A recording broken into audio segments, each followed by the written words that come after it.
Is there any corner, no matter how small, of our current government that is safe from Musk's chainsaw of efficiency? President Trump telling NBC News he has no plans to fire anyone following that controversial Signal group chat.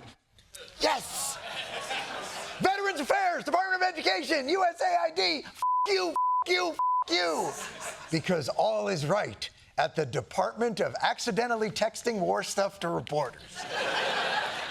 But fear not, regular civil service government parasites. Perhaps this incident offers an opportunity for you all to get the kind of job security that clearly doesn't come from the quality of your work, but the assiness of your kisses. So, for instance, this Friday, when you, as a civil servant, have to send in your mandatory email to Doge listing the 5 things you did that week, you can keep your job by following the same strategies that these careless Snapchatters employed to keep their jobs. Number 1, don't write down, what did I do this week?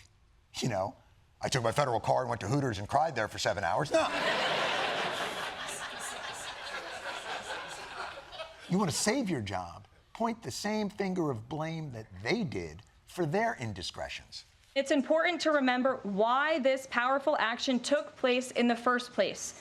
Because of Joe Biden's incompetence. The complete opposite approach from the fecklessness of the Biden administration. In contrast to Joe Biden, did something that the Biden administration did not do. Did the job that Joe Biden wouldn't do. We take out people that the Biden team never could. You get it? What did you do this week at work? Number 1.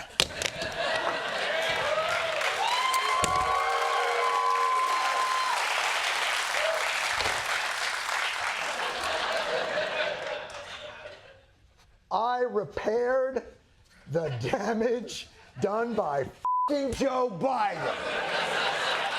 How could I be f***ing up now at my job, considering how bad Joe Biden f***ed up before? It's not possible. You need to be in your job to repair his damage. You were at the Hooters because Joe Biden wouldn't. Or couldn't rage eat that many wings. All right. Now, you might be thinking, these Doge guys are slicker than that. They're not just going to fall for blame Biden. That's why we hired you. You're sharp. It's not your only move.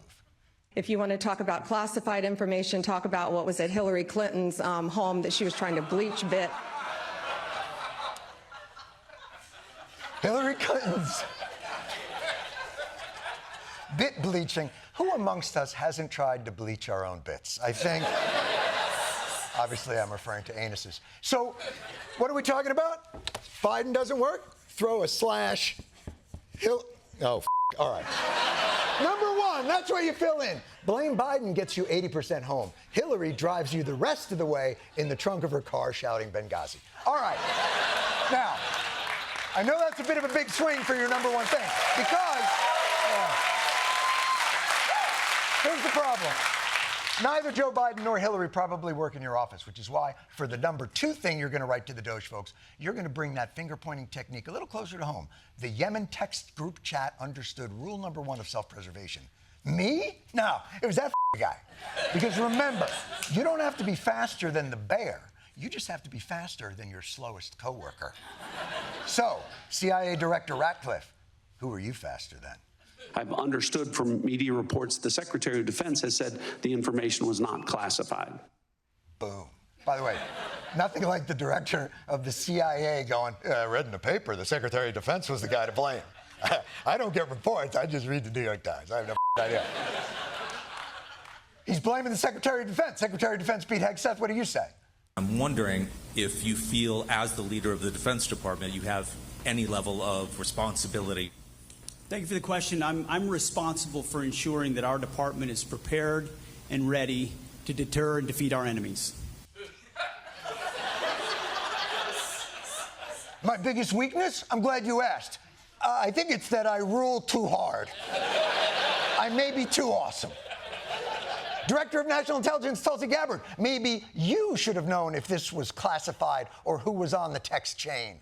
I defer to the Secretary of Defense and the National Security Council. Oh! The National Security Council has entered the chat. That's you, Mike Waltz. Do we have ourselves a blame census? J.D. Vance. Members of the administration, including my dear friend Mike, have taken responsibility for it. That is the coldest, my dear friend Mike, I have ever heard. Anyway, Brutus, you were saying about your dear friend Caesar? Now, President Trump, do you want to join the pylon? Mike Waltz, I guess he said he claimed responsibility, I would imagine. Had nothing to do with anyone else. It was Mike, I guess. I don't know. I was told it was Mike.